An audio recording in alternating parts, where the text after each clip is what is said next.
Raymond Bazo, or Bazo. Perfect. Okay, I just had to make sure my audio was good. Okay, so, and you said Raymond, Raymond, right? Well, B-A-Z-O. first name is really Henry, Henry. And Bazo, B-A-Z-O. Bazo, right? And what's your birth date? And 38, February 11th, 1938. Okay, and you were born in Key West? I was born in Miami, moved to Key West when I was in the fourth grade. Okay,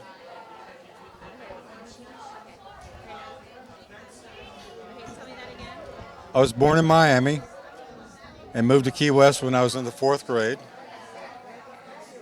Okay, and what part of town did you live in? I moved in with my mother and my sister. My mother was divorced from my stepfather, and we moved in with my real father's mother on Amelia Street, right behind the Catholic Church. It was my grandmother, my grandfather, my uncle, my aunt, her husband, and seven children. Of course, my mom and my sister and myself. And the only person working was my grandfather. And he was raising papayas. And then my mom got a job. And finally, we moved over to Porter Place in the projects. And who were the neighborhood kids that you play with? Well, when I grew up, it was Gus Ayala and Connie and Connie Sands and Wally Cervantes. And of course, Arlene, my wife, I met her when she moved down with her mom to visit her aunt that lived across the street from me in Porter Place, and then I moved out on Fogarty Avenue.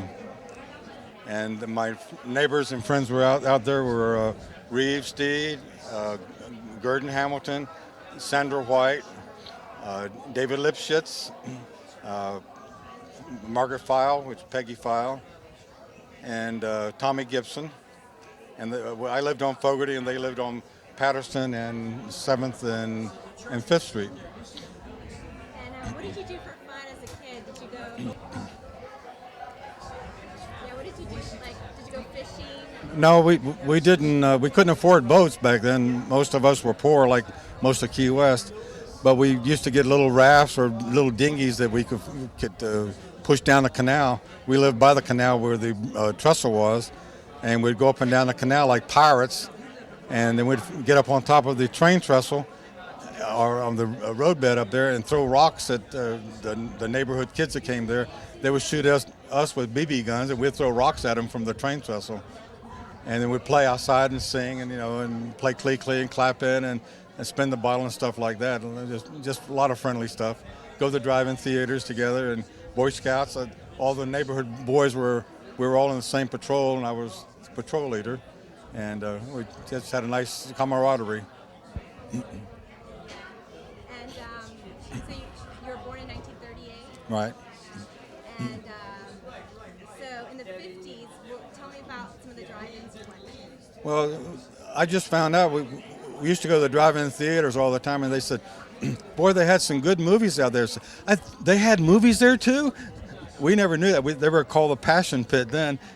We'd go out and just try to make out with all the girls we could, or get as many people in the car as we could. Get 5 or 6 in the trunk and 6 or 7 inside the car. You got $1 a night, and everybody getting for free.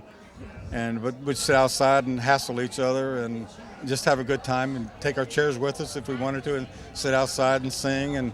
Or if we were with girls, we'd get rid of everybody else. But it had a great time. There were two drive-in theaters in, and we frequented both of them. It was really nice. We weren't partial to either one. And great. But they say a lot of people went in the trunk. How did they make any money? They didn't make much money on us, but they made money on the concessions.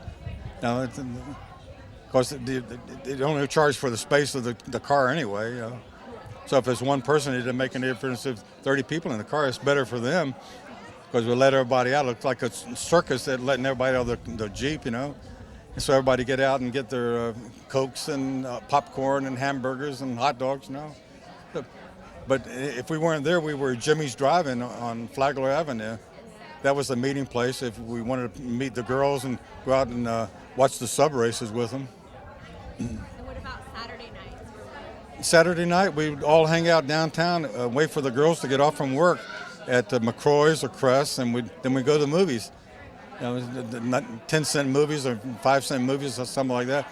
Gas was, I think, 25 cents. You know, but it, Did you take a date to the movies? oh yeah, sure. So how would that? You would go pick her up, or? Well, that's what we said. We'd pick them up from where they got off from work, and walk over to the Strand or Monroe Theater and go to movies there.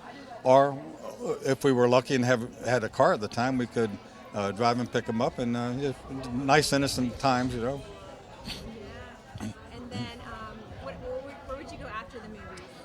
I can't tell you that because out to the Pines actually, Where's the Pine? the Boulevard, and we used to call it watching the sub races because everybody would go down in the seats.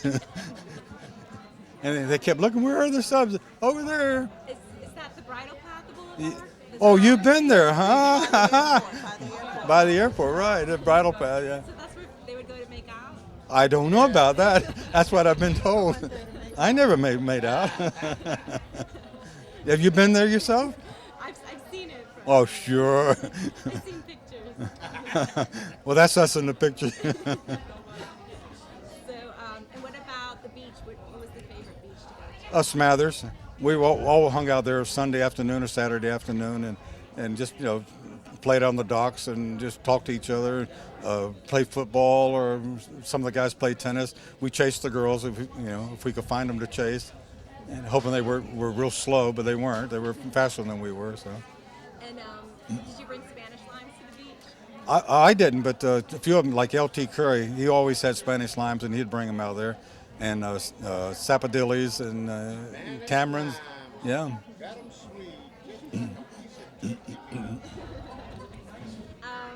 Anything else that you remember? I can remember a lot of things, but I can't tell you most of it.